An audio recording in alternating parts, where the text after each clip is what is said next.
12 dias de guerra. Ataque ao hospital gera protestos pelo mundo com ameaças de bomba na França e Argentina.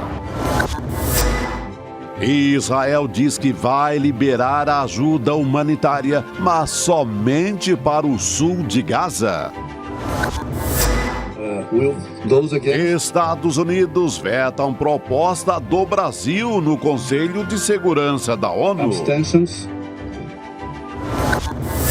Não vamos anistiar aqueles que atentaram contra a democracia. Generais na mira. O capítulo final da CPMI do golpe. O ICL Notícias, segunda edição, está no ar. Tenho 17 anos de vida pública, mas eu nunca fui tão agredida, tão violentada como eu fui nos últimos 24 horas.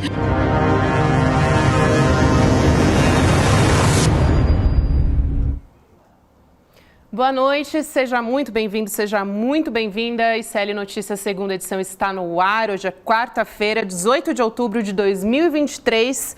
Nesse momento, a gente segue com a nossa cobertura sobre a guerra de Israel e Hamas. São 12 dias de guerra. Não há sinal de uma saída a curto prazo. O número de mortos só aumenta.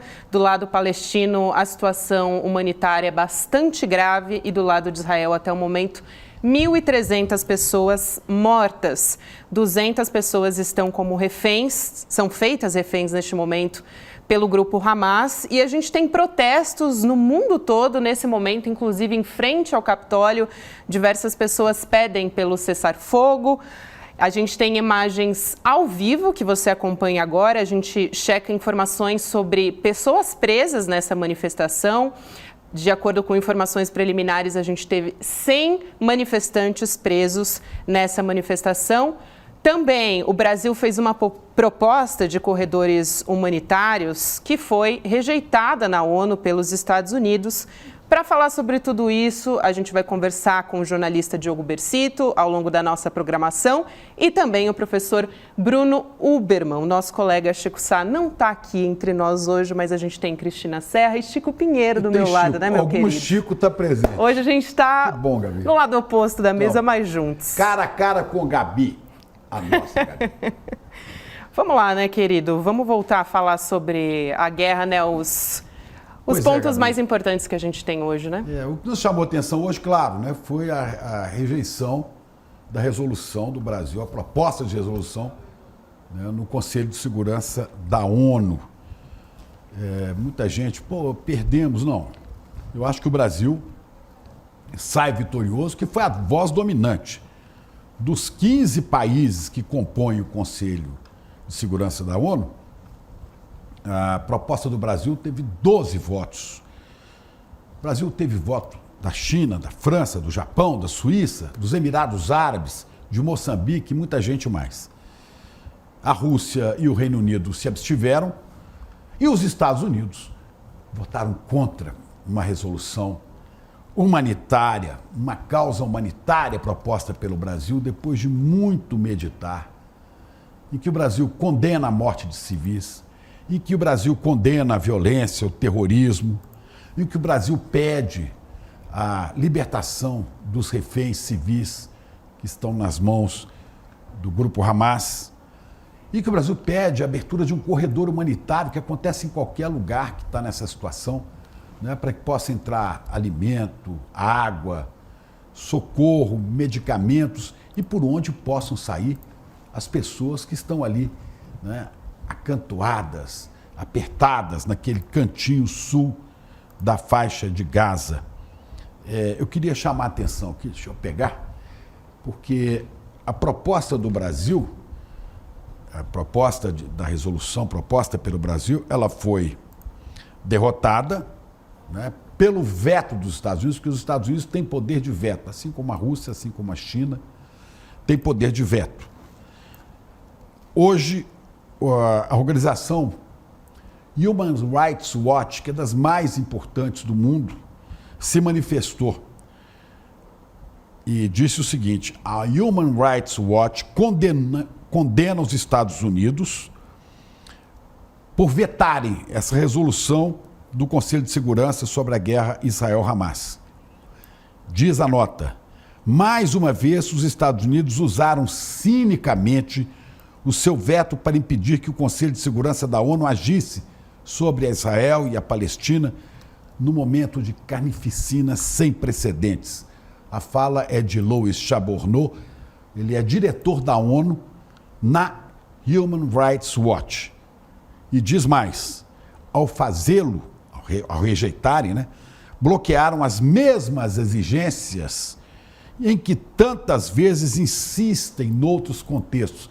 É gozado, no caso, curioso que no caso da guerra Rússia-Ucrânia, né, os Estados Unidos propuseram isso, que agora eles vetam, né, que todas as partes bloquearam as mesmas exigências em que tantas vezes insistem noutros contextos, quais sejam, que todas as partes cumpram o direito humanitário internacional e garantam que a ajuda humanitária vital e os serviços essenciais chegam às pessoas necessitadas.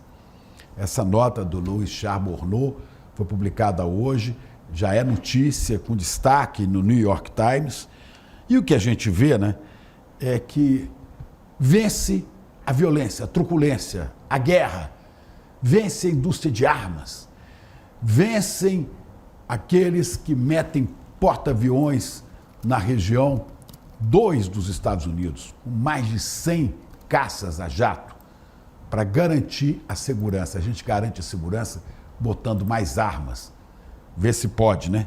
Então a nossa proposta, que é uma proposta que o Brasil fez com muita cautela, com muito cuidado, né, e muito bem feita, é uma proposta humanitária, é uma proposta de respeito às pessoas, é uma proposta pelos direitos humanos, que só faz crescer a visão do Brasil no Concerto Internacionais das Nações. Inclusive, o Brasil está convidado, não sabemos ainda quem irá, para uma reunião de emergência marcada para sábado, no Cairo, onde grandes países vão se reunir, inclusive a França, a Espanha vão estar lá, né? A Espanha, que agora preside a União Europeia, vão estar lá para discutir isso. Quer dizer, pode ser que esse veto dos Estados Unidos termine sendo algo ridículo, mais alguma coisa a contar contra o tio Sam, que defende não só os interesses de Netanyahu, mas defende os interesses da sua ganância, do dinheiro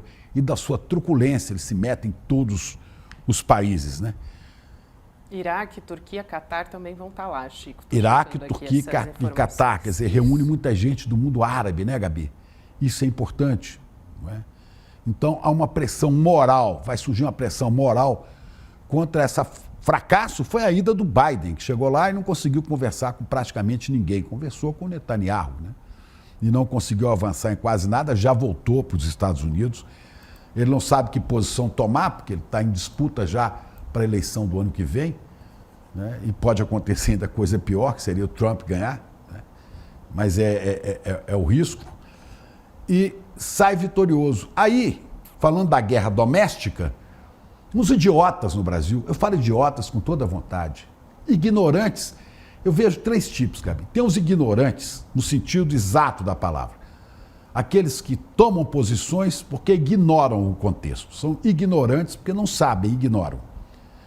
Tem os burros, que olham, mas não entendem. E tem os safados, os que agem de má fé, os astutos, né? Então nós temos esses... Que são os mais perigosos, talvez. Esses 3 grupos, né? Em geral, seguidores tontos da doutrina violenta de Jair Bolsonaro. Eles dizem que a diplomacia brasileira fracassou.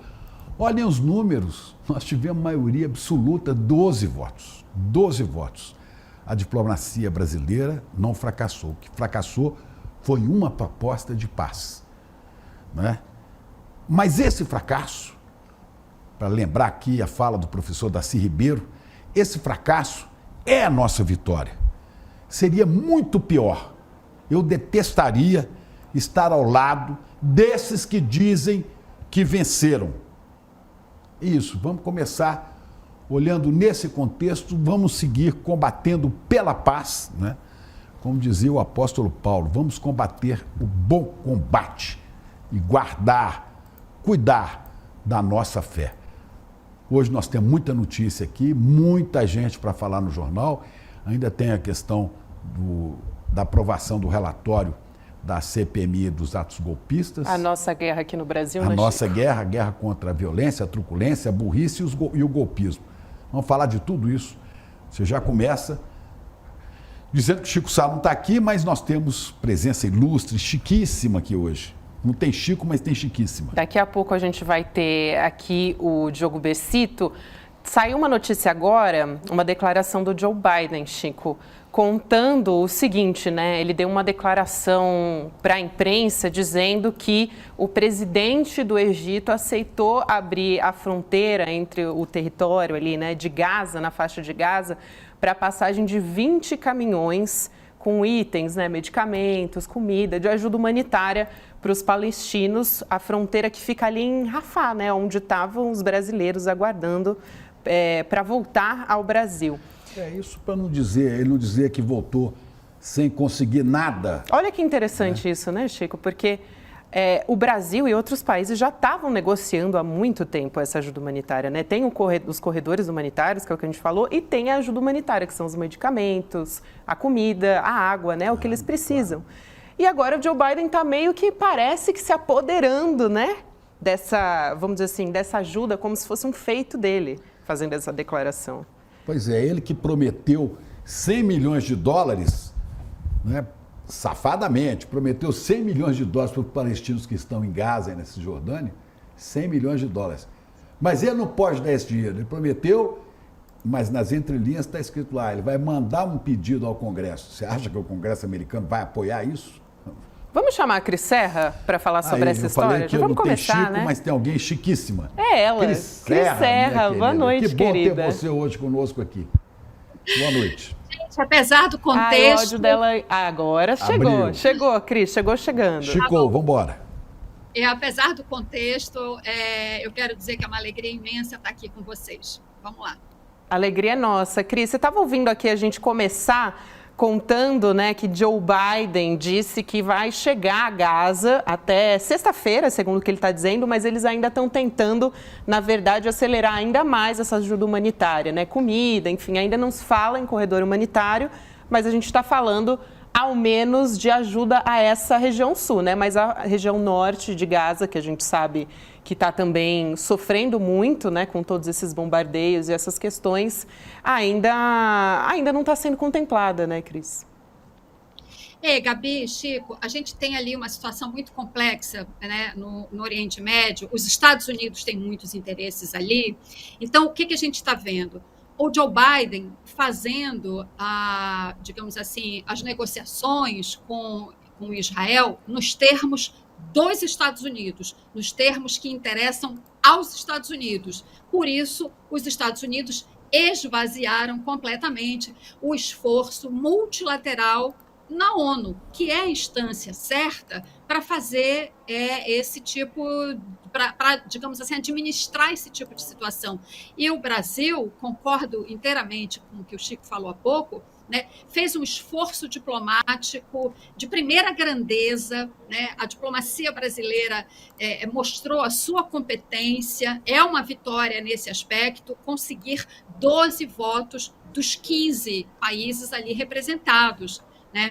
Agora, os Estados Unidos, como os demais membros do Conselho Permanente, têm o poder de veto e usaram o poder de veto. Para quê? Para que Joe Biden, para que os Estados Unidos façam a diplomacia nos termos que interessam aos Estados Unidos. Tanto que a embaixadora, a representante dos Estados Unidos na ONU, ela deu uma declaração falando, não, mas nós estamos em campo, fazendo a dura diplomacia, né? É diplomacia o que os Estados Unidos estão fazendo, mas é diplomacia que começa com 2 porta-aviões estacionados no Mediterrâneo, ali no litoral de Israel, enfim, ali daquela região, né? Então, assim, primeiro você dá a sua demonstração de poder militar, depois a gente senta para conversar. E para não sair de mãos abanando, digamos assim, desta reunião com o presidente, com o primeiro-ministro de Israel, ele vem agora com esse começo de ajuda humanitária, mas, para encerrar, em termos diferentes do que a resolução proposta pelo Brasil, né, oferecia, porque era os corredores humanitários com uma pausa das hostilidades, que é o que Israel não quer fazer, né? Não quer perder, né, o seu poder neste momento, a sua iniciativa de atacar a todo momento a faixa de Gaza. E é interessante isso, né, Cris? Porque a gente está falando aqui de uma medida dos Estados Unidos que impede um cessar-fogo, que impede a gente caminhar para um acordo de paz e, por outro lado, Joe Biden depois fazendo um anúncio de que a ajuda humanitária vai chegar ali por meio do Egito, né, ao sul ali da faixa de Gaza. Então, são sinais, né? Ele tenta dar um sinal de que ele está atuando pela paz, mas, ao mesmo tempo, os Estados Unidos acabou de vetar o que estava na ONU. Não faz sentido. Nunca atuaram pela paz, sempre promoveram guerras em outros países, sempre alimentaram a indústria de armas, bombardearam civis a vida inteira. Agora vão dizer que estão querendo paz? Bom, quer fazer uma média ali, né? Porque tem eleição, porque tem um público interno. Estados Unidos é um país que tem um monte de judeus, você tem que agradar esse povo, você não pode comprar muita briga do outro lado, fica assim. Mas ninguém quer paz botando 2 porta-aviões com mais de 80 caças a jato em cada um e com mais de 5 mil homens. Ninguém está buscando paz dessa maneira. Mas é o velho comportamento dos Estados Unidos, né, que se comporta e age como xerife do mundo, né? Isso há décadas que é assim, desde que os Estados Unidos passaram a ser a potência militar mais importante do planeta, né? Então, claro, você vê aí um esforço, digamos assim, do Joe Biden de se equilibrar entre o apoio incondicional que os Estados Unidos sempre deram a Israel, mas, ao mesmo tempo, digamos assim, ele caminha sobre o fio da navalha para não ser, digamos assim, associado a uma guerra, né, a um ataque, digamos assim, quase que genocida, né, do governo de Israel sobre esse território palestino, perseguido há anos, agredido há décadas, né? Numa carnificina, o que a gente está vendo é uma carnificina. Então, o que eu fico aqui tentando aí entender, digamos assim, a atuação dos Estados Unidos nesse momento é isso. Eles precisam manter o apoio incondicional que sempre deram a Israel, de acordo com seus interesses geopolíticos, que são muito complexos ali naquela área, mas, ao mesmo tempo, né, não querem, digamos assim, ficar com as mãos sujas, sabe? Algo assim, não vamos nos associar a esta carnificina, que é o que está acontecendo, né? E vamos aqui demonstrar todo o nosso esforço diplomático e abrir um corredor humanitário e tudo mais, né? É um equilíbrio muito difícil, sobretudo num ano eleitoral. Às vésperas, né, de eleitoral. Sem dúvida, Cris, isso é muito importante. Inclusive, foi hoje, né, que o Joe Biden desembarcou lá em Israel para visitar o Benjamin Netanyahu, né, para uma visita. Ele encontrou com o primeiro-ministro, fizeram um pronunciamento conjunto, inclusive, de 7 minutos. E aí o Netanyahu agradeceu, né, pelo apoio dos Estados Unidos. O Joe Biden já tinha falado, inclusive, que era um apoio irrestrito. Ele usou essa palavra para caracterizar, né, o apoio dos Estados Unidos. E o Netanyahu comparou a guerra a uma luta entre a civilização e a barbárie, também se referiu ao Hamas como monstros, foi a palavra que ele usou. E o Biden, de novo, reforçando apoio a Israel, falou sobre o ataque ao hospital em Gaza, e que aconteceu ontem, né? E a gente teve pelo menos 500 pessoas mortas, de acordo com o Ministério da Saúde palestino. A gente não tem nem ainda a informação concreta de quantas pessoas morreram, né, Chico, nem nesse quem ataque. foi o autor, né? Que até agora... Exato, exatamente. E aí o Biden aceitou a versão de Israel, né, de que o ataque a esse hospital não partiu de Israel e sim da Jihad Islâmica. Vamos chamar o Diogo Bercito aqui para conversar com a gente, jornalista, o Diogo. Quero trazer aqui um pouco do contexto, né, do Diogo, ele que já cobriu a guerra de Gaza em 2014, ele é repórter também, doutorando em História na Universidade de Georgetown e foi correspondente da Folha lá em Jerusalém. Diogo, prazer falar com você mais uma vez. Eu já aproveito para perguntar para você a respeito desse pronunciamento de Biden no mesmo dia que os Estados Unidos vai à ONU e emperra, né, e se recusa a dar seguimento a qualquer andamento de paz entre Israel e o Hamas. Diogo, Chico Pinheiro, boa noite. Só saber onde você está, de onde você está falando. Eu estou em Washington, nos Estados Unidos. Washington. Boa tarde. Bom, boa tarde. Ao assunto, olha, essa declaração foi recebida com bastante indignação, eu acho, entre os palestinos com quem eu conversei, entre os árabes de maneira mais geral, né? Os Estados Unidos já têm uma imagem de um ator parcial, de um ator interessado nesse conflito, e isso foi bastante reforçado agora. O Joe Biden basicamente foi a Israel numa visita que foi tida como um apoio simbólico ao Benjamin Netanyahu. A gente tem essas imagens de abraços, de apertos de mãos, esses detalhes que saem do encontro deles, declarações conjuntas, e essa ideia de que os Estados Unidos estão atrás de Israel, não importa o que aconteça. Então, assim, a sensação no terreno entre os palestinos é de muita indignação. Os palestinos veem esse aperto de mão como numa charge genial hoje do Arueira, de Mestre Arueira, né, que está lá no 247, mandou um aperto de mão pingando sangue da mão dos dois, Deixa eu aproveitar a carona, Chico, disso que você está falando, pode concluir. Eu quero só aproveitar que ele acabou de falar que está em Washington, né, para a gente perguntar a respeito do protesto no Capitólio. Era esse? Perfeito, exatamente. Então. Eu quero a gente está alinhado primeiro, aqui. eu sei que está havendo protestos no Capitólio. Quem são os que estão protestando? É o lado dos palestinos, é o lado dos israelenses. E como que os formadores de opinião receberam a proposta do Brasil e a derrota da resolução por um caminho de paz, né?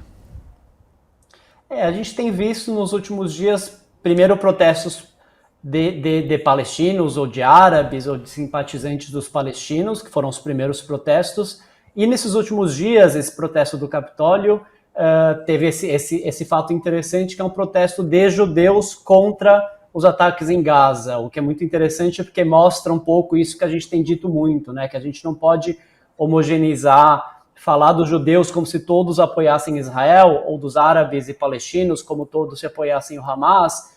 Esse protesto, para mim, mostra muito essa diversidade de opiniões. A gente tem esse grupo de judeus, né, que vão às ruas aqui nos Estados Unidos para dizer, não, a gente não apoia esses ataques em Gaza, vocês não podem fazer esses ataques em nosso nome, em nome da nossa segurança, a gente não concorda com isso. Que é uma coisa que, na verdade, muitos israelenses de esquerda vêm dizendo.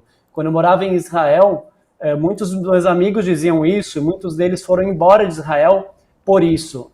Um pouco como sinalização ao governo de que essas ações militares justificadas pela segurança dos cidadãos não são válidas do ponto de vista dessas pessoas. Quanto à medida na ONU, é engraçado porque, claro, como a gente é brasileiro, a gente presta muita atenção no fato de que o Brasil está liderando essa medida e tentou passar essa medida no Conselho de Segurança.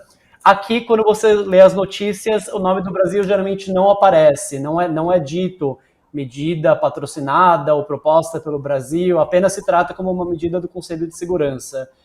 Talvez esse protagonismo do Brasil, que é tão claro para a gente, não está aparecendo aqui no exterior. Oi, Persito, eu vou passar a palavra para a Cris, mas antes só queria que você esclarecesse esse grupo que organizou o protesto de hoje no Capitólio, o Jewish Voice for Peace. Se você já tinha ouvido falar nesse grupo, Judeus pela Paz, né? Exatamente. Se você poderia explicar um pouco. E Cris, por favor, também quero ouvir você fazer uma pergunta, por favor, para o Persito. Tá, Olha, eu não conhecia esse grupo. Perdão, desculpa. Não, responda, depois eu faço a pergunta. Eu só ia dizer que não, eu não conheço esse grupo, mas eu conheço uma série de outros grupos com esse mesmo tipo de alinhamento. Quando as pessoas criticam Israel, né, quando a gente ouve bastante as vozes na esquerda no Brasil criticando Israel, eu sempre trago exemplos parecidos, né, de que existe uma sociedade civil muito vibrante, muito ativa em Israel. A gente tem o Breaking the Silence, por exemplo, que é um grupo de soldados dissidentes que denunciam os abusos do exército israelense. A gente tem grupos contrários à existência de Israel, lá ou aqui. Então, só para reforçar esse ponto, tem muita gente em Israel que também é contrária aos bombardeios em Gaza. Desculpa, Cris. Imagina. Diogo, é muito bom falar com você e eu queria aproveitar, já que você viveu lá, conhece tão bem aquela região, e eu sei, claro, é difícil fazer qualquer previsão, mas justamente como conflitos são muito frequentes ali naquela região, diante de tudo que a gente viu até agora, né, a exigência muito forte de Israel de que o norte da faixa de Gaza fosse esvaziado, de que a população se deslocasse, quer dizer, isso indica, evidentemente, uma intenção, né, de uma ação militar muito forte ali. Minha pergunta para você o que a gente pode esperar para os próximos dias em termos de evolução desse conflito e até de uma ampliação com a entrada em cena de outros atores nesse conflito? É muito difícil mesmo prever. Duas coisas dificultam um pouco isso. A explosão ontem no hospital, e vocês falavam um pouco antes de eu entrar, né, nessa dificuldade que a gente tem até de entender o que aconteceu, mas nada muda o fato de que são centenas de mortos, então acho que esse é um fato que muda bastante a narrativa do conflito, principalmente se for provado em algum momento que foi um ataque israelense, vai mudar bastante o cálculo de Israel, essa é uma coisa. E a visita do Joe Biden, do presidente americano também, que foi visto como um momento apaziguador, momento que talvez tenha desinflado os ânimos, a gente não sabe o que foi dito ali por trás das paredes, que tipo de promessa ele extraiu do primeiro-ministro Benjamin Netanyahu.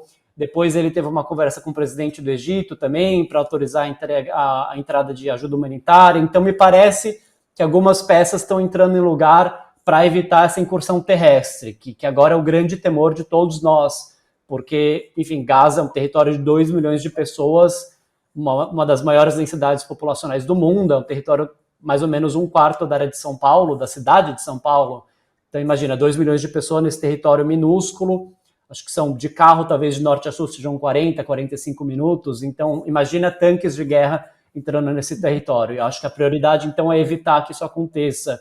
E eu tenho tido esperança de que a gente consiga evitar isso de fato, de que exista uma saída diplomática para essa situação. Inclusive o Biden, uma das frases, né, porque você falou, muita coisa aconteceu nos bastidores ali, a portas fechadas, e a gente não tem todas essas informações. Mas teve uma frase do Biden que me chamou a atenção, que ele disse após o encontro com o Netanyahu, né, de que os israelenses não deveriam agir com raiva, porque nós americanos, e aí Biden fala, nós americanos já agimos assim, né? Certamente ele estava se referindo ao 11 de setembro, né? Já agimos com raiva e cometemos erros. Essa frase me chamou a atenção, eu não sei se você observou isso também. Sim, sim, e mais do que erros, né? Cometeram, no caso do Iraque, por exemplo, crimes de guerra. Então eu acho que é um pouco uma ótima comparação mesmo, Cris. Até onde o país pode ir com esse argumento da vingança, que é uma coisa que a gente tem visto muito em Israel. E eu acho que essa metáfora que tem sido muito usada na imprensa, né, o 11 de setembro, o próprio Biden voltou a falar sobre isso hoje, dizendo que se a gente comparar o número de mortos com o tamanho da população, foi ainda maior do que no 11 de setembro, mas esse tipo de metáfora traz muitas lembranças ruins na região. De novo, a destruição do Iraque, sobre pretextos falsos de armas de destruição em massa, todos os crimes de guerra que foram cometidos na região no guarda-chuva da guerra ao terror. Então, isso que dá bastante receio, né? Essa sensação de vingança e de que, por causa do que o Hamas fez no dia 7 e os mais de 1.000 civis israelenses mortos, de que tudo vale agora, quando na verdade nunca vale tudo, né? E o Islã tem uma frase muito bonita que se não me engano está no Alcorão ou em algum outro texto do Islã, em que o profeta Maomé teria dito, né? Se você mata uma pessoa, é como se você tivesse matado toda a humanidade. E é uma frase que a gente ouve muito no Oriente Médio. E se você também salvar uma pessoa, é como se você tivesse salvado a humanidade toda. Então é um pouco isso que eu tento me pautar nesses momentos, né? De que nada justificaria um ataque de vingança agora. Quero atualizar também a respeito do ataque de ontem, né, contra o hospital em Gaza. O escritório da ONU para ajuda humanitária divulgou um balanço, né, da infraestrutura que foi destruída pelos bombardeios na faixa de Gaza Até agora, foram atacadas 24 unidades de saúde, sendo 3 hospitais. A gente tem a arte. Chico, você consegue ler ali no telão para a gente, por favor? Vamos quantas mostrar residências aqui. Destruídas e tudo isso? Bom, aqui está a faixa de Gaza, né? Israel do lado de cá. Do lado direito, né, Do de quem lado nos direito, assiste. aqui do lado esquerdo, o Mar Mediterrâneo, que também está ocupado por frota militar de Israel, e o Egito ao sul. Aqui nessa pontinha, aqui perto da pontinha, está Rafah, que é por onde as pessoas tentariam sair dessa região e por onde poderia ser aberto um corredor humanitário, né? Nesse pedacinho aqui, que corresponde, sei lá, 1/3 da cidade do Rio de Janeiro, né? É do tamanho da cidade de Duque de Caxias, na Baixada Fluminense, né? 14.300 casas foram destruídas ou estão inabitáveis. 14.300. Você imagina, se tem 4 pessoas numa casa, né? Você já tem aí, foram atingidas, perderam a casa, quase 60 mil pessoas, né? 24 postos de saúde foram atingidos por bombardeios, incluindo 6 hospitais. 3 hospitais foram esvaziados. 64 instituições de educação atingidas. 64, 20 delas escolas da ONU. 11 mesquitas foram demolidas. 7 mesquitas e igrejas foram atingidas. 11 pontos de água, coisa preciosa aí, 11 pontos foram atingidos. Mais de 1 milhão de pessoas estão em deslocamento, estão se deslocando do norte para metade aqui ao sul de Gaza, estão aí, né, exprimidas. E 400 mil palestinos estão em abrigos da ONU. Quer dizer, é um massacre contra uma população civil. E eu falei aqui ontem, é como se você tivesse, né, um grupo de bandidos, de traficantes, numa favela do Brasil, tivessem cometido um ato terrorista e, em resposta, todas as autoridades do Brasil, o Exército, as Forças Armadas, todo mundo, fosse lá e bombardeasse toda aquela comunidade, né? Uma comunidade como de Paraisópolis, em São Paulo, ou Favela da Maré, no Rio. É uma loucura o que está acontecendo aqui, uma loucura, uma carnificina. E você já viu isso, né, Diogo? Em 2014 você viu coisa semelhante. Sim. Conta pra gente. Sim. Sim, e até comentava aqui outro dia que é um pouco pra gente essa sensação de déjà vu, né?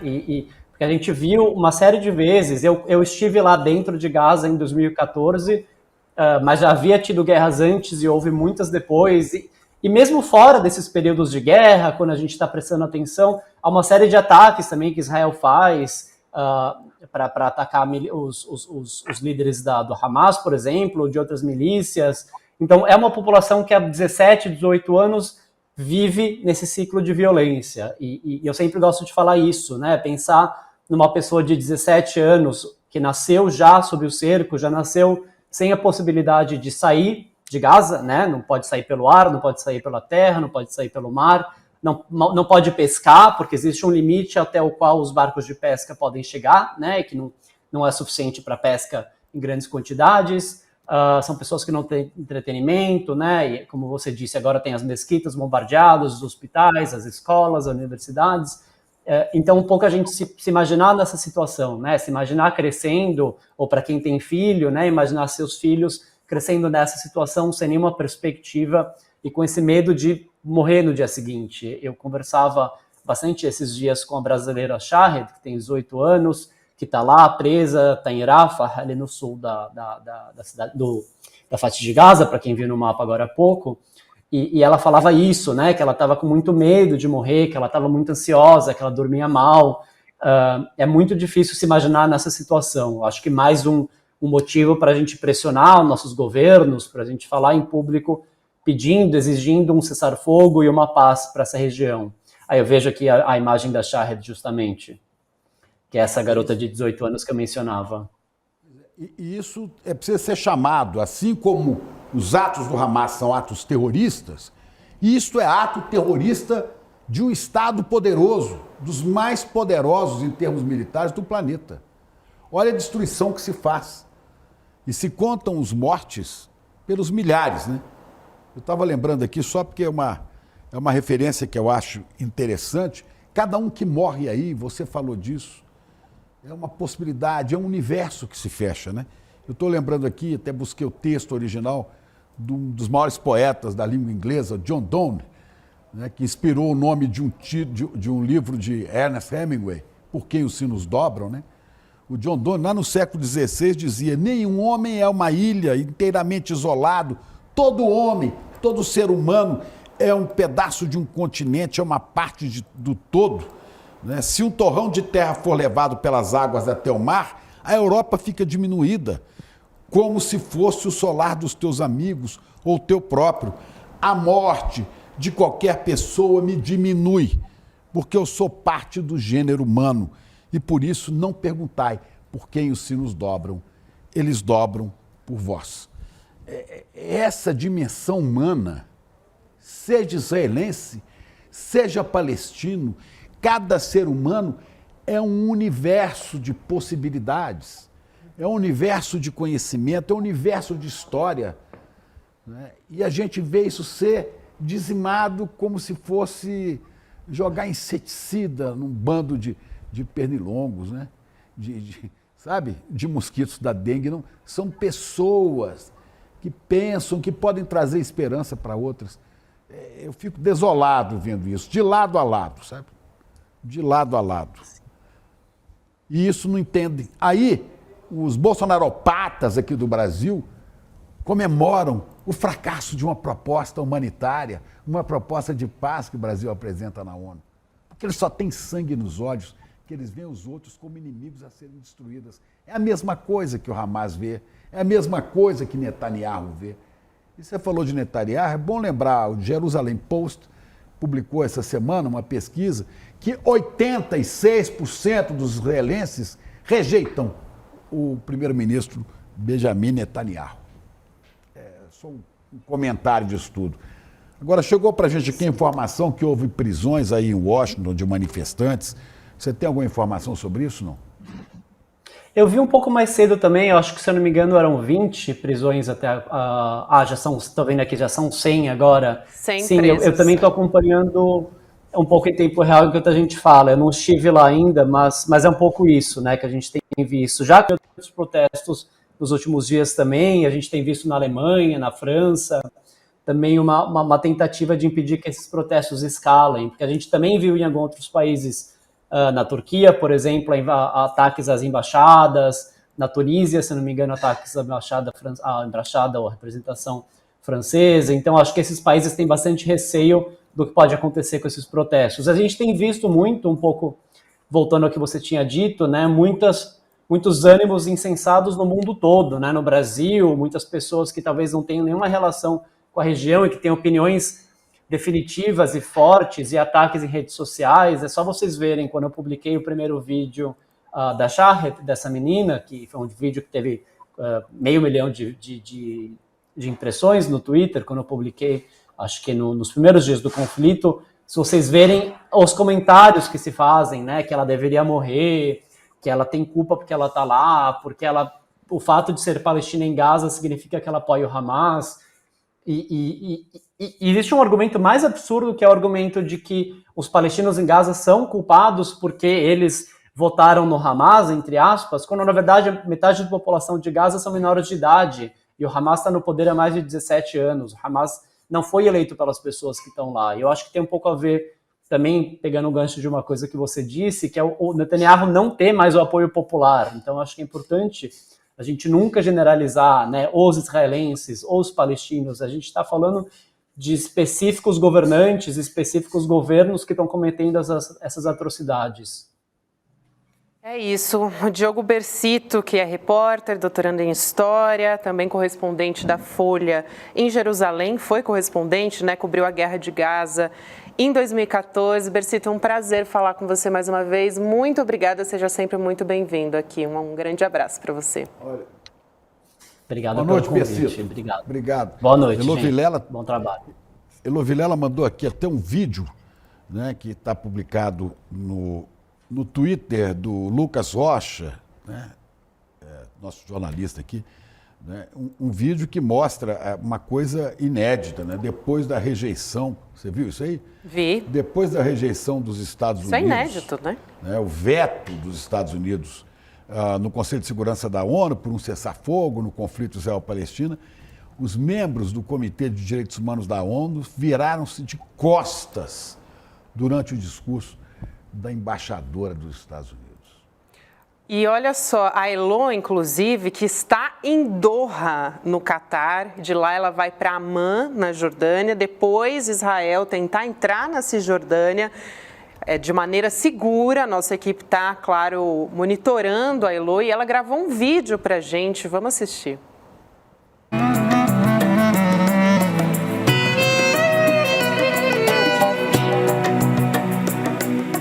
Oi, pessoal, boa noite para mim aqui, boa tarde para vocês. Já são mais de 11 horas da noite. Eu cheguei em Doha, no Catar. Dá para ver já algumas coisas aqui escritas em árabe, né? E aqui são 6 horas na frente do Brasil. E eu vou dar uma dormidinha de algumas horas aqui no aeroporto e sigo para Amman, na Jordânia. De lá, então, vou pegar um carro para entrar em Israel e tentar entrar na Cisjordânia, que é uma parte da Palestina. Vocês devem ter visto que a situação lá está cada vez pior. O diretor-geral da Organização Mundial da Saúde disse hoje que a situação está se tornando insuportável, mas Israel anunciou que vai deixar entrar pelo sul, né, na ponta sul de Gaza, ajuda humanitária, água, comida, mas não falou em combustível. A gente sabe que é necessário deixar entrar combustível porque para os geradores funcionarem, os hospitais poderem funcionar. Depois dessa crise toda, por causa desse bombardeio de um hospital, a gente esperaria um anúncio um pouco mais completo, né? Mas foi um anúncio vago, sem data e sem o combustível. É impressionante a quantidade de caminhões que estão na fronteira do Egito com o sul de Gaza, esperando um sinal verde, né? A possibilidade, esperando a autorização do governo de Israel para entrar. É impressionante. Existe já toda uma estrutura pronta para ajudar essas pessoas, mas que depende, infelizmente, de uma autorização do governo de Israel. A viagem continua, vocês vão acompanhando, a gente vai trocando informações e daqui a pouco eu chego mais perto para ver o que está acontecendo. Mas aqui no Oriente Médio o dia foi muito tenso, com muitas manifestações, inclusive várias delas diante da Embaixada dos Estados Unidos. É isso, até a próxima parada, pessoal. Maravilhosa, Elo, né, gente? Nosso coração está junto com ela, né, Cris? O trabalho da Elo realmente é impressionante. A super Elo, a capacidade dela de, mesmo numa viagem como essa, extremamente cansativa, você praticamente já cruza o planeta, né? Ela chegar e parar e mandar esse boletim com as últimas informações, tudo tão redondinho, concatenado. Fantástico, fantástico ver o desempenho da Elo. Eu tenho certeza que ela vai mandar reportagens muito importantes para a gente entender melhor, né, esse conflito, aquilo que o Diogo falou há pouco, né? A gente sabe tão pouco a respeito, né, das populações, da vida dessas pessoas submetidas a tantos anos, né, a tantas agressões. Fantástico. Nossa, fantástica Elo. Vamos chamar o professor de Relações Internacionais, Bruno Uberman, da PUC, aqui de São Paulo. Professor, seja muito bem-vindo aqui ao ICL Notícias, segunda edição. Prazer falar com você mais uma vez. Professor, eu já vou começar aqui o assunto trazendo a informação de vários protestos que a gente tem desde ontem em todo o mundo, né? Uma reação depois desse ataque, desse hospital importante na faixa de Gaza, né? Nos Estados Unidos, inclusive, cerca de 100 judeus foram detidos. Essa informação que a gente tem, informação preliminar, ao ocupar o Capitólio lá em Washington, num protesto contra esses bombardeios, como a gente já mostrou aqui. Também protestos na Cisjordânia, Líbano, Tunísia, Turquia, tentaram invadir a embaixada de Israel, Irã, Síria, Jordânia e Egito, e também no Canadá e na França. Acho importante a gente trazer essa informação, porque essa reação ao longo do mundo, né, no mundo todo, é bastante importante nesse momento. O que você acha? Você acha que tem, professor, um poder de pressionar para a gente conseguir um caminho no cessar-fogo? Vai lá, CP. É só isso. Eu queria perguntar também onde é que ele está. Boa ele noite, está aqui em São Paulo, se eu não me engano. Em São Paulo, né? Aqui em São Paulo. Isso, isso. Conversei com o Bruno essa semana também. Bom, obrigado pelo convite, obrigado, prazer estar aqui com vocês. Então, eu acho que o que está acontecendo nesses dias revela como os povos do mundo estão em favor da causa palestina, né? E mostra um descompasso muito grande, né, entre o que as populações pensam e o que as elites governantes pensam e fazem, né? O que a gente tem visto são os povos do Oriente Médio, os povos do Norte global, os povos do Sul global, né? Há praticamente um consenso internacional em torno disso, inclusive no centro da maior potência global, que é os Estados Unidos, né?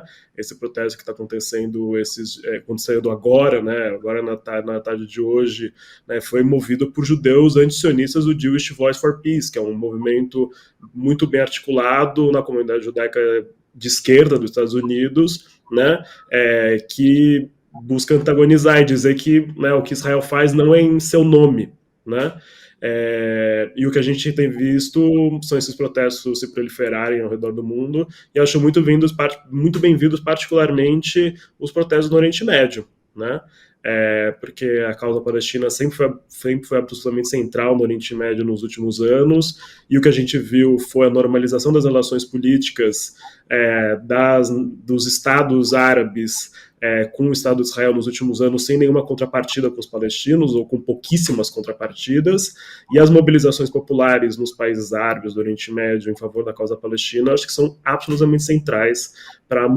movimentar, né, a causa palestina em favor da libertação. A gente tem visto, inclusive, as elites, os estados árabes, o Al-Sisi, por exemplo, não está fazendo o que os israelenses e os americanos querem, né?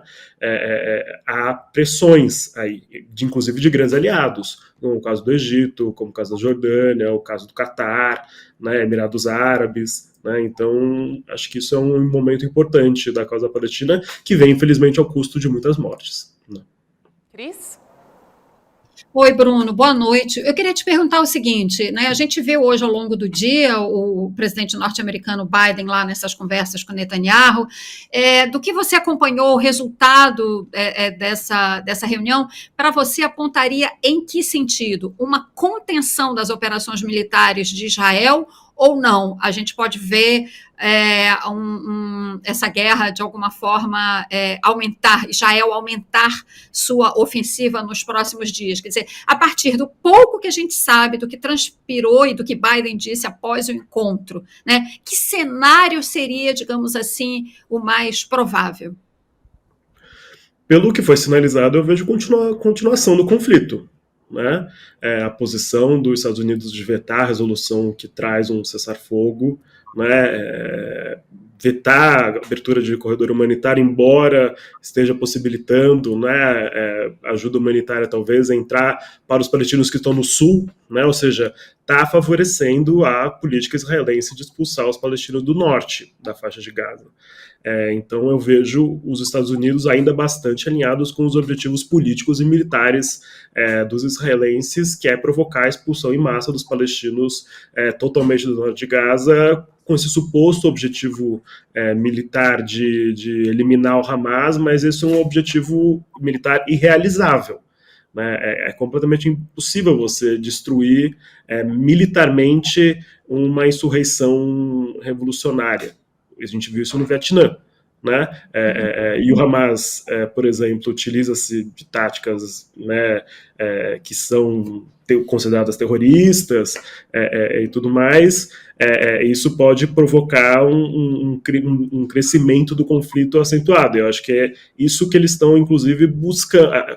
Foi anunciado a invasão terrestre há muitos dias e não se realizou. Eu acho que está ali rolando uma negociação, né, de como isso vai se proceder, né? E eu acho que aconteceu desde ontem o ataque, né, ao hospital, que a gente não sabe ainda muito bem quem foi o responsável, mas enfim, está causando aí uma revolta social global, né, dos Estados Unidos, a Palestina, passando por todos os países do mundo praticamente, que com certeza muda a balança de poder aí. E os Estados Unidos está de olho nisso, com certeza, para dar o sinal verde para os israelenses, porque os israelenses precisam do sinal verde americano para fazer o que eles desejam. Sim.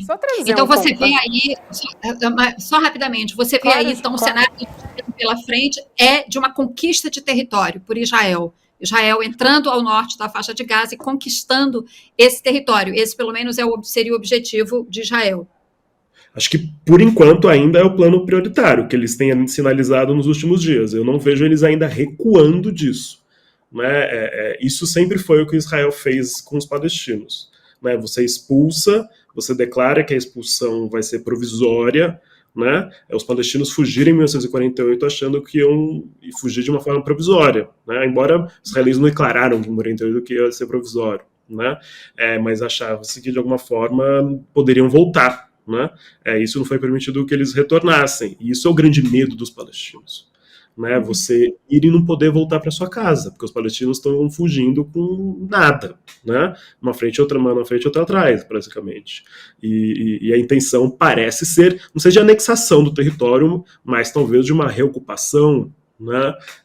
Porque os israelenses sempre buscaram evitar a anexação de território onde vivem muitos palestinos, né? Por causa das suas preocupações demográficas de manutenção de uma maioria judaica. Isso é a razão por trás do cerco a Gaza e da não anexação, por exemplo, da Cisjordânia, dessa manutenção dessa ocupação que era para ser provisória e se tornou permanente. Né? Porque dessa forma você tem acesso à geografia, você tem acesso ao território que permite a colonização, já são mais de 1 milhão de colonos judeus vivendo na Cisjordânia, mas você não anexa os palestinos e você não torna eles cidadãos, que é o que constitui o que muitas organizações internacionais chamam de apartheid. Né?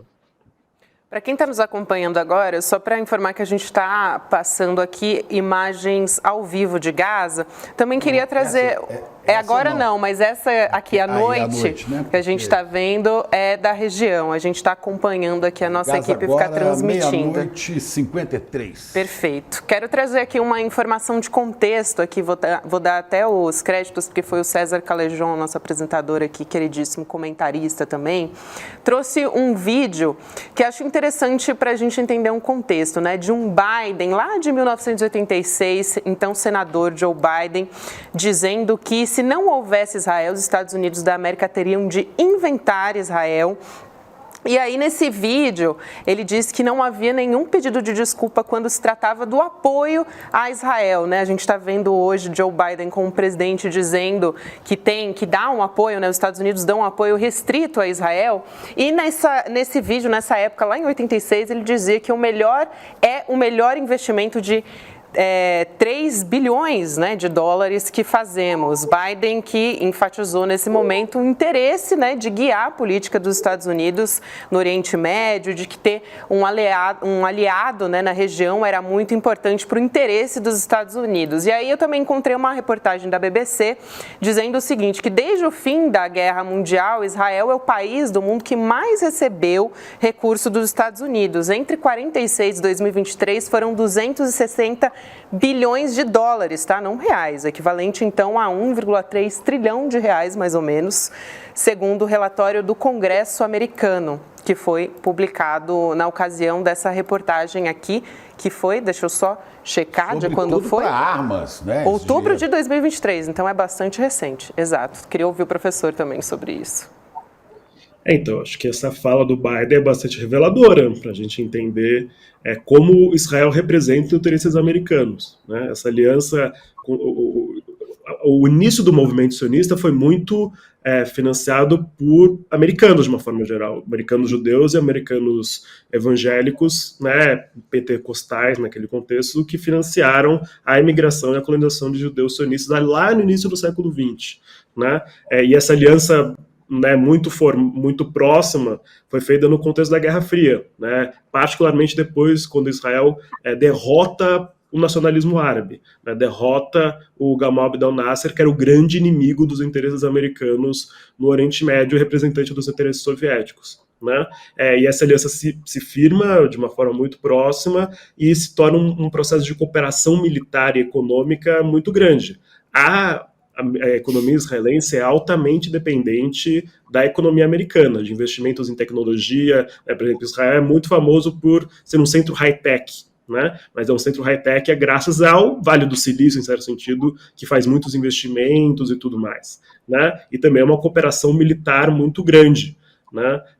Que a gente vê. O Israel representa, né, os interesses políticos sempre, tanto em votações na ONU como em operações políticas, operações militares, né? Por exemplo, Israel atuou fornecendo armas e treinamento para vários grupos guerrilheiros e contra-revolucionários aqui na América Latina, por exemplo, durante a Guerra Fria, que representavam os interesses americanos, na Colômbia, na Nicarágua, né, em Honduras, aqui no Brasil, o Chile do Pinochet, a Argentina da ditadura, né?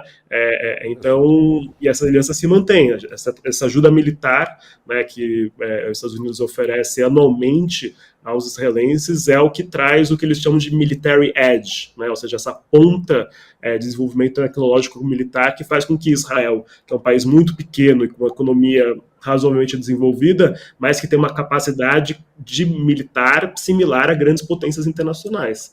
Né? Isso se dá informatização, né? Direto dos Estados Unidos. Né? Informatização. É impressionante que Israel tem equipamentos de espionagem na área da informática, coisas do outro mundo, e não conseguiram detectar, ou conseguiram e preferiram que não. Quer dizer, isso tudo está sendo discutido em cima da figura do Benjamin Netanyahu, né? Agora, eu queria te perguntar só isso, até que ponto, no momento que a gente vive, porque se essa guerra tivesse acontecido há 20 ou 30 anos, como já aconteceu, as consequências seriam outras. Hoje, com o mundo informatizado, as pessoas com acesso nos computadores à informação, ao Google e tudo mais, as pessoas nas redes digitais, olha que eu não chamo de redes sociais, redes digitais, né? Com essa informação toda, a gente vê as manifestações acontecerem com mais presteza, com mais rapidez, né? Até que ponto isto influencia num cenário melhor, de paz, ou isso, por exemplo, traz o mundo árabe muçulmano, para muitos judeus estadunidenses, assim como para protestantes, evangélicos, da maneira geral, o mundo árabe é visto como os ateus, os infiéis, né? Como se fosse a nova cruzada. Até que ponto a circulação da informação pode melhorar, ou será que piora o cenário? Acho que só falando um pouco dessa questão da vigilância, né, que você comentou inicialmente. Isso acho que foi uma grande falha da inteligência israelense, né? Isso revela como, apesar deles vigiarem os palestinos 24 horas por dia, 7 dias por semana, eu já escutei relatos de palestinos que, por exemplo, toda noite um drone chegava na janela da casa dele, né, e ficava lá parado por horas, né? Palestinos que têm atuações mais radicais, como o caso dos palestinos do Hamas, eles vivem offline, né? Porque a capacidade de vigilância, né, que diversas empresas israelenses, como por exemplo o Airsoft Group, né, que é uma empresa considerada, inclusive pelo próprio Estados Unidos, como uma empresa perigosa, porque pode vigiar cidadãos americanos de uma forma que nem próprio Estados Unidos sabe, né? Inclusive o governo Bolsonaro buscou importar essa tecnologia para vigiar brasileiros, mas ainda bem que não deu certo. Né? Mostra, né, a capacidade disso é desenvolvida a partir da experiência deles sobre os palestinos, né? E a respeito dessas disputas informacionais, digamos assim, eu não sei se necessariamente isso beneficia os palestinos, né? Porque da mesma forma como isso pode propiciar, né, que a informação chegue em favor dos favorecidos, em favor daqueles que são a favor da causa palestina, vira essa disputa de informacional, né, que é utilizada muito bem por ambos os lados, né, principalmente por aqueles que têm acesso aos meios de comunicação mais poderosos, né, como vocês muito bem sabem. Então, eu acredito que talvez a CIRI, né? Talvez hoje em dia os grupos inferiorizados, os palestinos, têm mais acesso a formas de informação que há 30, 40 anos atrás, quando os meios de comunicação eram mais monopolizados dos grandes mídias e tudo mais, não teriam acesso, né? A internet permite isso de fato acontecer, mas a internet, como a gente tem visto, não tem sido um instrumento de emancipação, de libertação, né? A internet tem sido muito mais um instrumento de controle do que de libertação. Isso é o que a gente vê como resultado, por exemplo, da Primavera Árabe, né? Que foi um grande momento que a internet, o Twitter, o Facebook, né? Foi retratado como as contranarrativas e tudo mais, mas o resultado foi a manutenção das ditaduras no Oriente Médio e no Norte da África, né? Então, o que importa, em última instância, né, os jogos de poder ainda estão estabelecidos, apesar das tecnologias midiáticas terem se transformado. Eu quero trazer também informações a respeito de como a guerra está se espalhando, né? Espalhando tensão, na verdade, no mundo todo, porque, por exemplo, na França, 8 aeroportos foram fechados hoje, depois de ameaças de bomba. A gente teve também as embaixadas dos Estados Unidos e de Israel em Buenos Aires, também na Argentina, sofrendo ameaças de ataques com bombas. O Clarín, o jornal argentino Clarín, disse que esse suposto atentado foi notificado por e-mail, então eles receberam essa mensagem.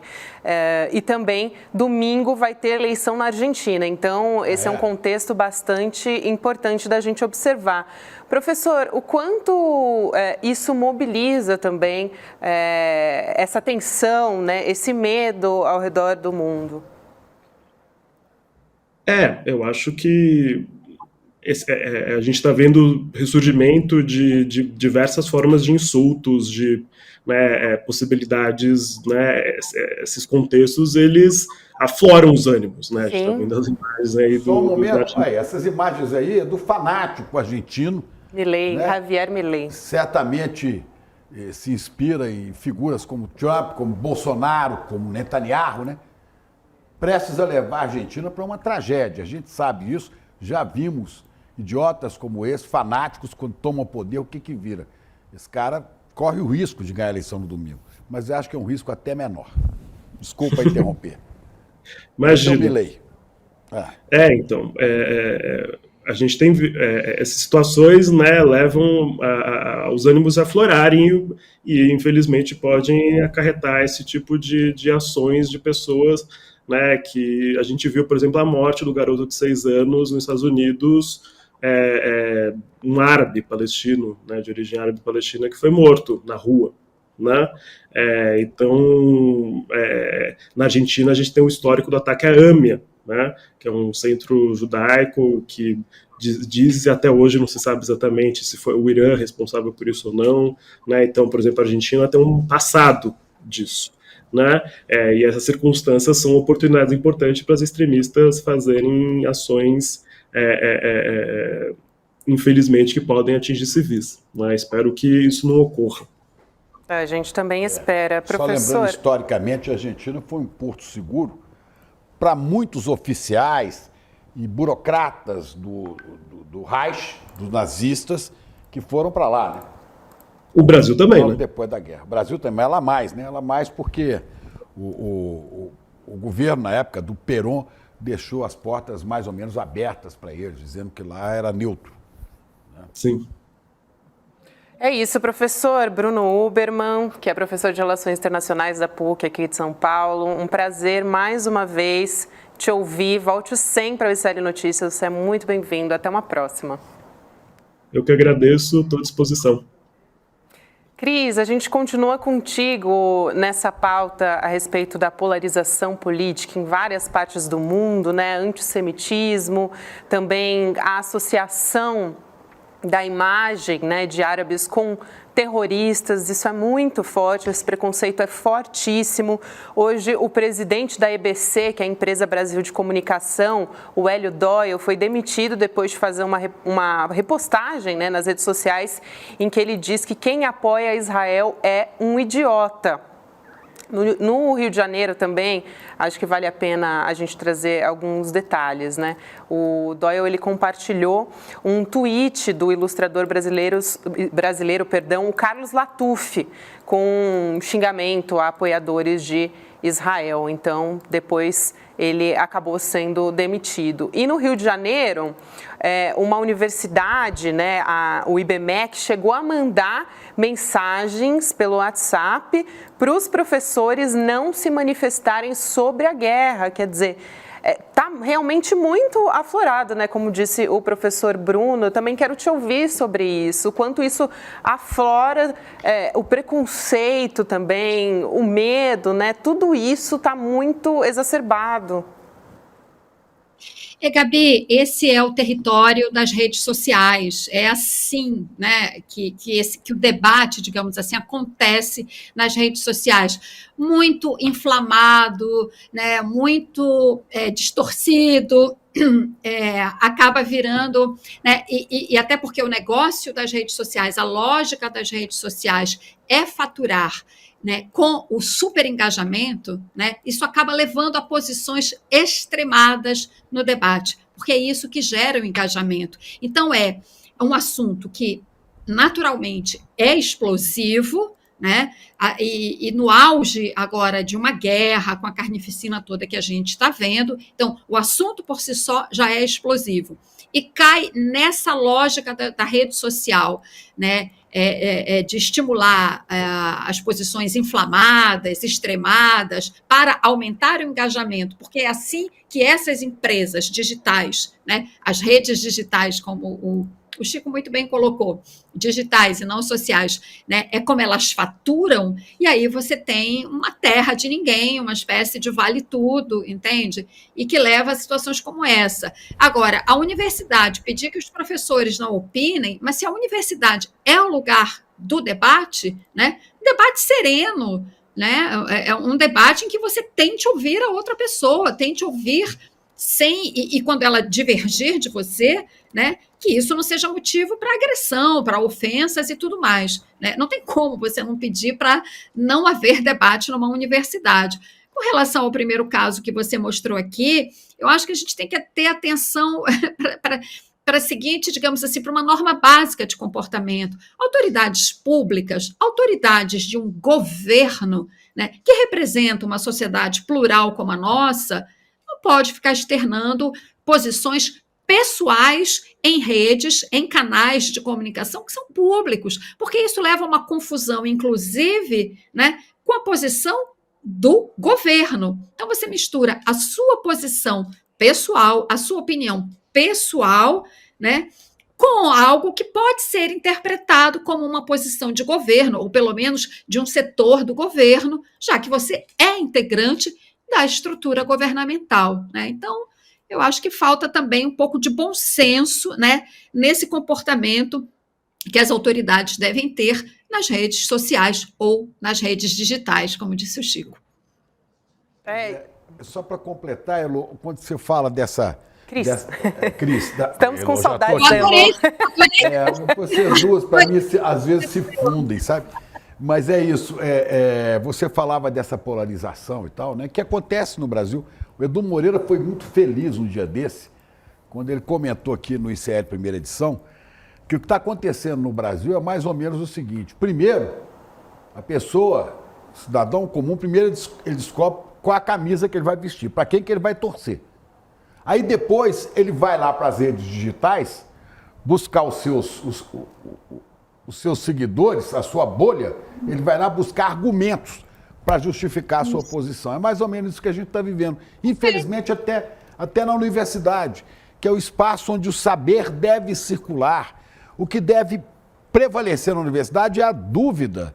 Lembrando Michel Guerra também, né, agredido, né? Sim, agredido, digo, não fisicamente, né, mas vários alunos ali querendo que ele saísse, ele acabou deixando realmente uma palestra que ele foi fazer, né, ele foi totalmente hostilizado. As pessoas não querem ouvir posições que não estejam alinhadas com a torcida delas, não é? Isso. Enquanto que a universidade devia funcionar como esse espaço de reflexão, para lembrar uma ideia grega, né, a tal maiêutica socrática, né? Que você aprende pelas perguntas, né? As pessoas te perguntam e te instigam a se posicionar, a se exprimir. Mas aqui não. Aqui eu sou desse lado. Aí não importa. Eu sou a favor de Israel porque eu sou evangélico. Então eu sou contra os muçulmanos, mas eu sou a favor de Israel. Peraí, se você for olhar historicamente, os muçulmanos são muito mais próximos dos cristãos do que os judeus. Porque os judeus não reconhecem nada em Cristo, eles estão esperando o Messias que não veio ainda. Enquanto que os muçulmanos reconhece Jesus como um grande profeta, tem até uma devoção pela Virgem Maria.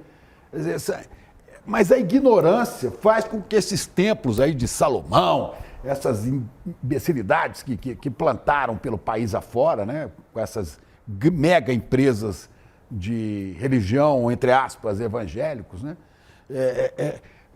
adotassem, né, o Israel e a religião dos hebreus como a religião dos cristãos e negassem completamente o islamismo.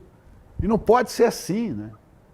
Agora, se as pessoas estivessem abertas à informação, ao conhecimento, certamente a gente teria evolução, mas isso está difícil, você tem razão. As redes digitais não nos dão trégua. Tá difícil mesmo. Cris, querida, obrigada pela sua presença aqui. Foi um prazer enorme ter você junto com a gente. Um beijo. Até a próxima ou até semana que vem, né? Ainda não sei se volta antes, mas com certeza até quarta-feira que vem. Um beijo, Cris. Tá bom, gente. Obrigada. Foi um prazer. Obrigado, Cris. Tchau, tchau. Beijos. Eu vou chamar o Guga Noblar e já vou abrir com essa história que acabou de acontecer. Um bolsonarista que insultou as senadoras Elisiane Gama e também a Soraya Tronic. Ele arrancou a Constituição, né, das mãos delas e saiu correndo pelo Senado. A Elisiane, que é, até o momento, né, que foi a relatora da CPMI do 8 de janeiro, que terminou hoje. Eu conversei mais cedo com o Guga Noblar a respeito disso. Inclusive, você confere no Em Detalhes amanhã às 10h30. Tudo sobre a CPMI do 8 de janeiro, todas as conclusões. Guga, que história é essa? Boa noite mais uma vez, querido.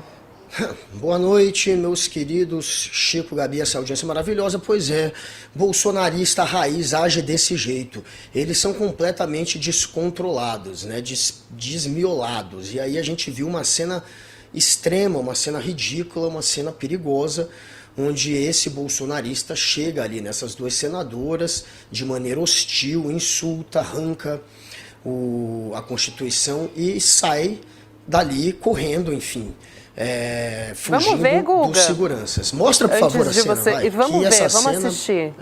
É grotesca.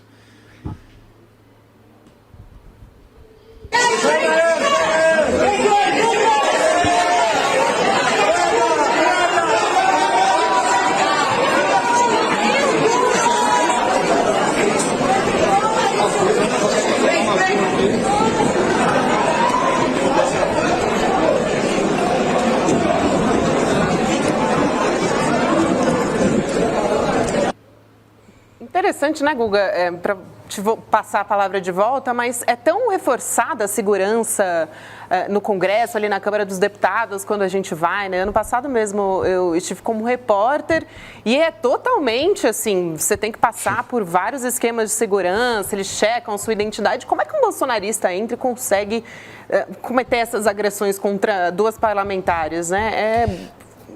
Tanto quanto inexplicável. Por isso que eu digo que não é bolsonarista, é bolsonaropata, porque isso é uma doença. Isso é impossível. É isso mesmo, é uma loucura isso. Esse sujeito, pelo jeito, ele é um assessor do Carlos Jordi. A polícia está com ele neste momento.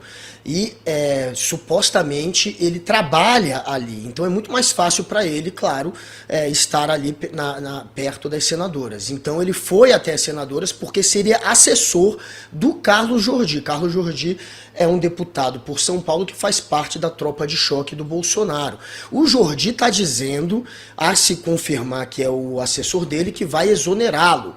Veremos o que vai acontecer.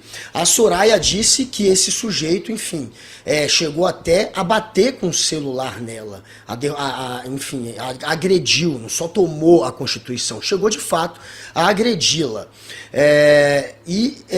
O papo é que ele teria ido até elas para dizer que elas são uma vergonha. Ele teria insultado tanto a Soraya Tronic quanto a Elisiane Gama, teria dito para elas que elas são uma vergonha e nesse momento teria acertado o celular, não sei se por querer ou se porque deixou cair, essa é a dúvida, perto do rosto ou na cabeça de uma das senadoras. Depois ele corre com a Constituição, disse que correu porque estava com medo de ser linchado. Isso é o que vazou por hora do depoimento dele para a Polícia Legislativa. Depois a gente vai ter mais detalhes, mas é essa a história por enquanto. E Guga, é interessante que a Elisiane Gama, eu juntei Elisiane com Gama, né? Com Elisiama. A Elisiane Gama disse que vem sofrendo ameaças, né? Ela fez um desabafo ontem, que foi o último dia da CPMI. Vamos assistir esse vídeo? A tentativa de me intimidar, a tentativa de me encurralar, ela é inócua por parte de vocês. Vocês não conseguirão. Como disse, aliás, Nelson Mandela alguma vez, a coragem não é a ausência de medo, mas é triunfar sobre o medo. E eu triunfarei, como tenho triunfado ao longo da minha vida. Eu fui forjada na luta, no embate diário, como mulher brasileira e nordestina que sou. E não é um grito de nenhum de vocês que vai me fazer parar. Podem ter certeza disso. Guga, hoje a CPMI do golpe votou esse relatório final e ela está sendo ameaçada, foi agredida justamente porque pediu o indiciamento de Jair Bolsonaro, mais 60 pessoas, 30 pelo menos militares indiciados, né? 8 generais, um almirante, enfim. E agora ela está sofrendo essas ameaças, né? Fez esse relato.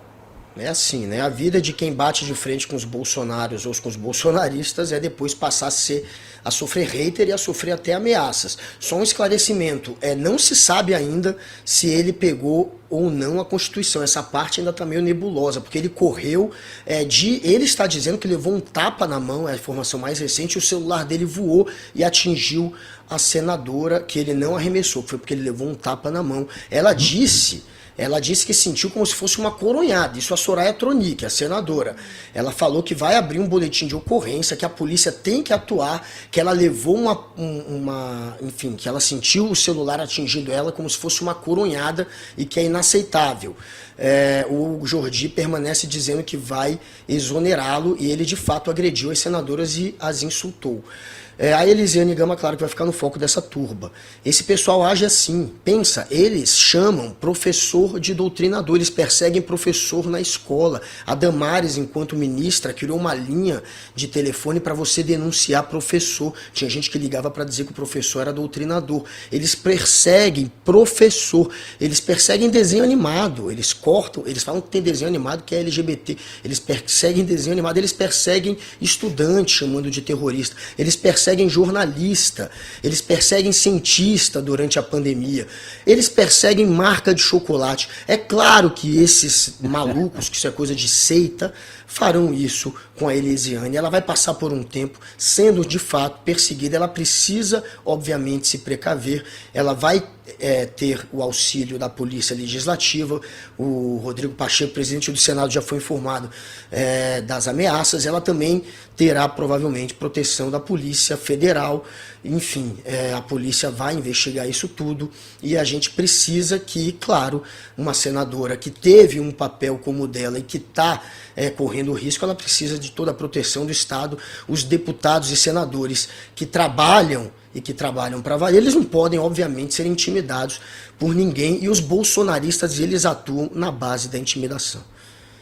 Vamos dar uma olhada nos pedidos de indiciamento que foram feitos pela CPMI. A gente tem, por exemplo, Jair Bolsonaro. Vou pedir para a nossa produção colocar a arte aqui. Vamos dar uma lida, CP? Vamos lá, ó. Indiciamento pedido pela CPMI. Então tá aqui.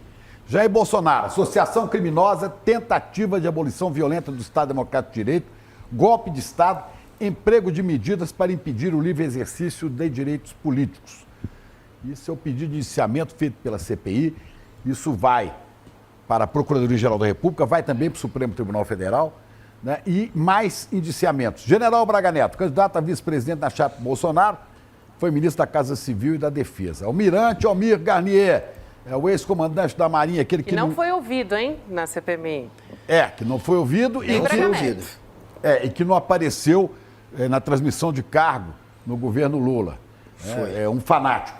General Augusto Heleno, esse a gente sabe, que falou: o ladrão não vai subir a rampa. Não vai subir a rampa, né? Que foi ministro do Gabinete de Segurança Institucional de Bolsonaro. O general Ramos, Luiz Eduardo Ramos, foi ministro da Casa Civil de Bolsonaro. Esses são generais e um almirante indiciados. Vamos ver mais?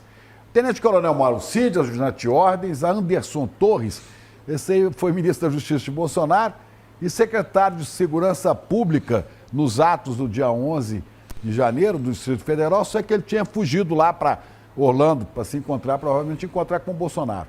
Silvinei Vasquez, aquele da Polícia Rodoviária Federal, que colocou obstáculos para eleitores votarem em Lula.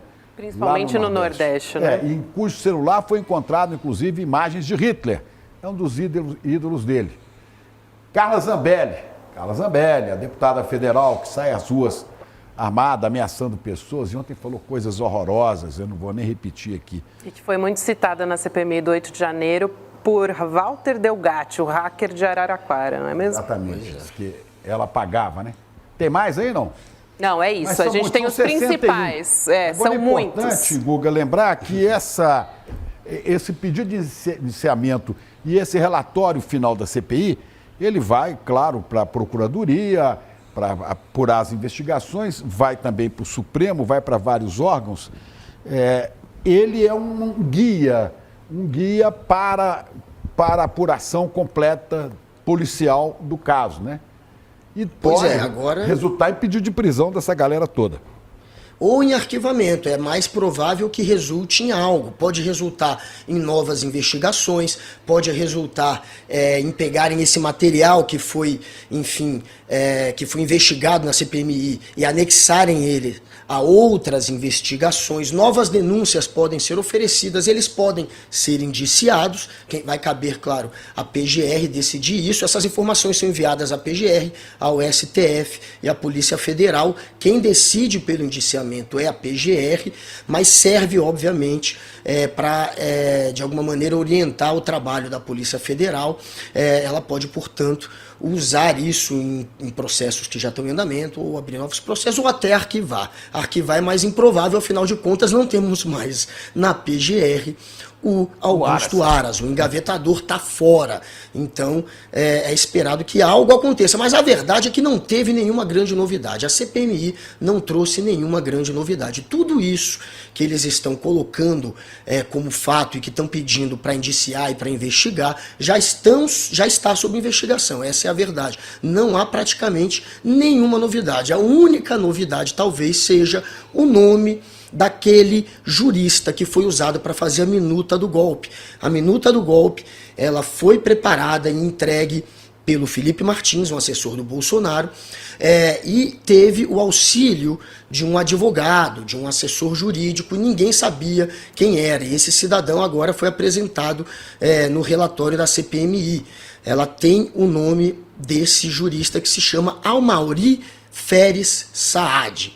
Ele seria um professor de direito administrativo e constitucional que teria feito a minuta do golpe. A minuta era mais pesada ainda. O Bolsonaro pediu para alterar alguns trechos para aliviar um pouco a minuta, porque ela pedia a prisão de mais gente. Na versão que foi apresentada aos comandantes das forças, da Marinha, do Exército e da Aeronáutica, quando o Bolsonaro tentou convencê-los a entrar no golpe, ali, na minuta do golpe, dizia que se pediria novas eleições e a prisão de Alexandre de Moraes. O único que se pedia prisão era o Alexandre de Moraes. Na versão rascunho, na primeira versão, tinham outros nomes. Isso o Mauro Cid já disse na delação. E ele viu que tinha um rascunho exatamente porque o Bolsonaro foi lá e mexeu e adulterou e deixou um pouco mais leve. Depois levou até os comandantes das forças e tentou convencê-los. O Almir Garnier, que agora está, obviamente, na lista de indiciados da CPMI, que era o comandante da Marinha, ele topou, disse que só aguardaria uma ordem do Bolsonaro. O Freire Gomes não teria topado porque estaria não muito confiante do golpe se sustentar, já que os americanos, não só os americanos, né, outros países também, já que não teria apoio internacional e aqui dentro do Brasil também não tinha esse apoio todo. Então, óbvio que o Freire Gomes não quis, mas não porque ele seja um legalista. Foi essa a impressão que ficou. Ele, inclusive, está na lista da Elisiane Gama, é um dos 60 que pode acabar sendo indiciado. Então, de novidade, como eu disse, só tem isso. Cabe agora, claro, ao PGR definir o que vai acontecer. E outro ponto que foi trazido por esse relatório da CPMI, essas 1.300 páginas, são recomendações ao Legislativo. Ela faz a CPMI, a Elisiane, a relatora, fez algumas recomendações, como, por exemplo, a Câmara aprovar, regulamentar, de fato, o projeto das fake news, o PL das fake news, já que boa parte da narrativa golpista foi feita por meio de rede social, que, enfim, a gente sabe que é terra de ninguém. Também querem proibir empréstimos de linhas de crédito para empresas que tenham financiado o golpe. Financiou o golpe, não vai mais ter linha de crédito. Também quer autorizar o Ministério da Justiça a poder acionar a Força Nacional se o governador falhar como falhou o Ibanez em Brasília. Então, se o governador não tomar essa medida, poderia o Ministério da Justiça fazer isso. Essa é uma das recomendações desse relatório. E a última recomendação seria não deixar diminuir, porque tem um projeto para diminuir imposto de arma de fogo, para deixar os impostos das armas de fogo como estão, ou até aumentar esses impostos, enfim, para coibir a arma de fogo. Então é isso que tem basicamente armas de fogo, no relatório. Guga, armas de fogo foram liberou geral desde o primeiro começo do primeiro momento do governo Bolsonaro, exatamente para fazer o seu exército particular do golpe que ele já previa. Agora é importante dizer que tudo isso que a CPI investigou deu visibilidade ao problema, ao golpismo, aos golpistas, aos bandidos da história. Agora, ao lado disso, a Polícia Federal tem uma série de investigações sendo feitas, tem o celular do Vacef, tem o celular do Anderson não, esse não apareceu, esse sumiu, do Mauro Cid, do Bolsonaro, tem um monte de coisa. Né? E certamente está muito mais avançado, o Brasil vai saber, vai tremer com o resultado das investigações da Polícia Federal, que deve meter essa canalha toda na cadeia para valer.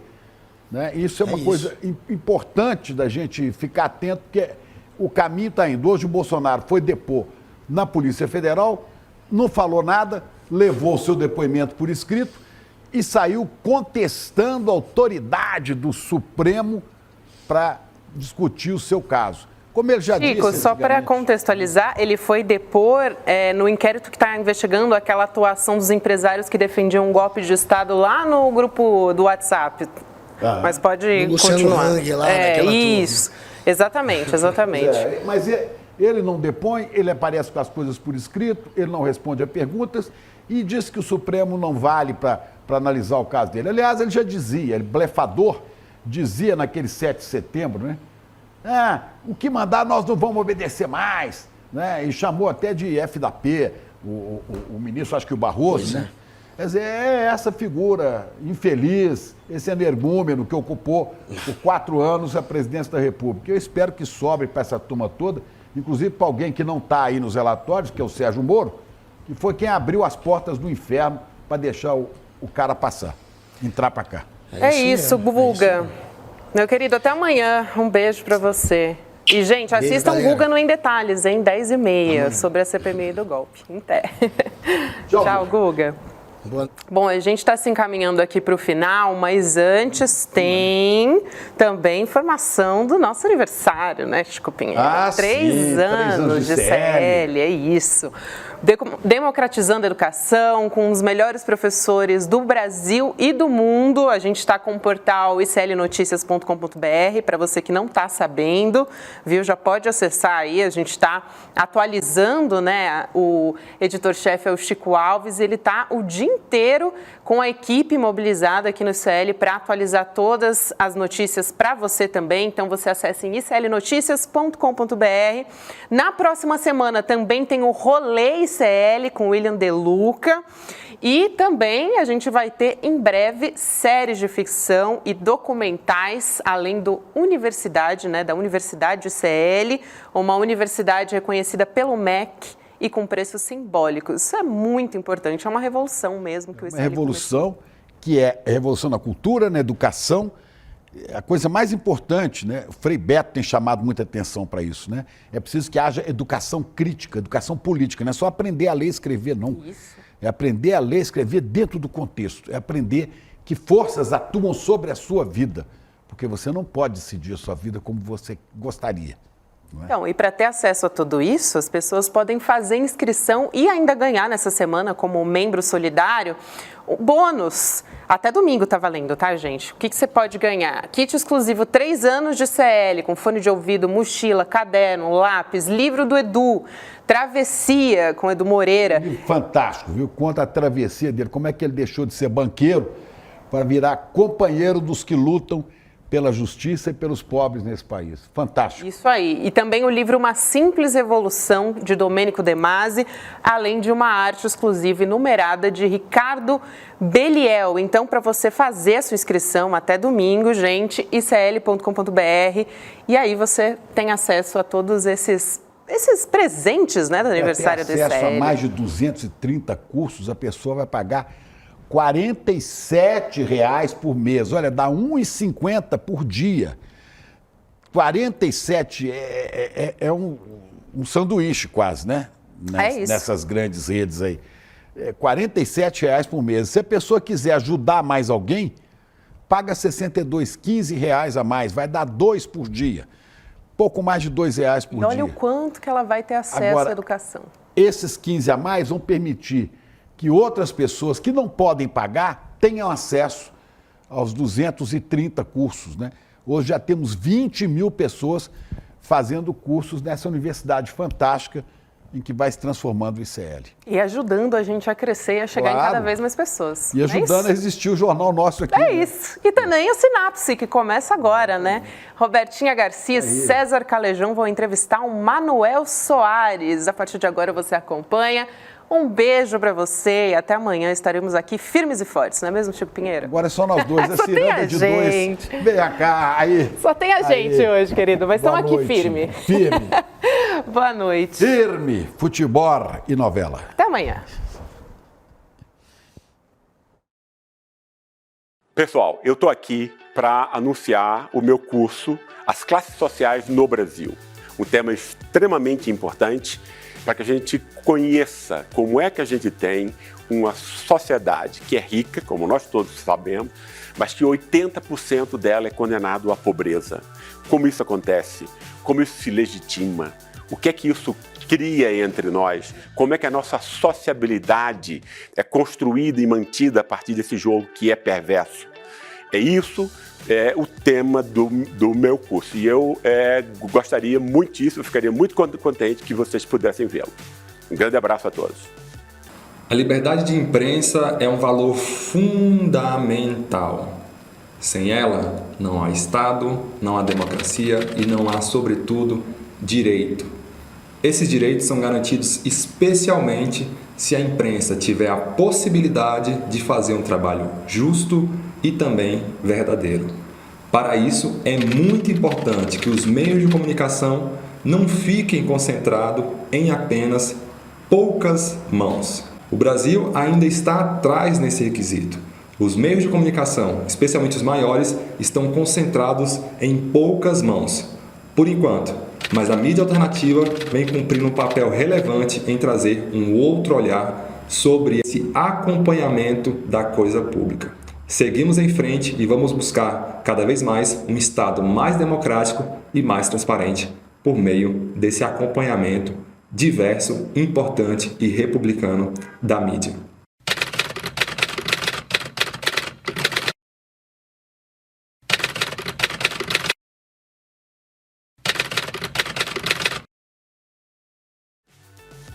Olá, eu sou o professor Ladislau Dobor, sou professor de Economia da PUC, consultor de várias agências da ONU. Eu gravei um curso sobre desenvolvimento local e participação comunitária, sistemas participativos. Pense um pouco, a economia do Brasil, 5.570 municípios, isso não se resolve apenas de decisões em Brasília de maneira centralizada. Como organizar esse sistema participativo a partir do local, essa é a proposta. Os aguardo no curso aqui no ICL, se inscrevam, vale a pena.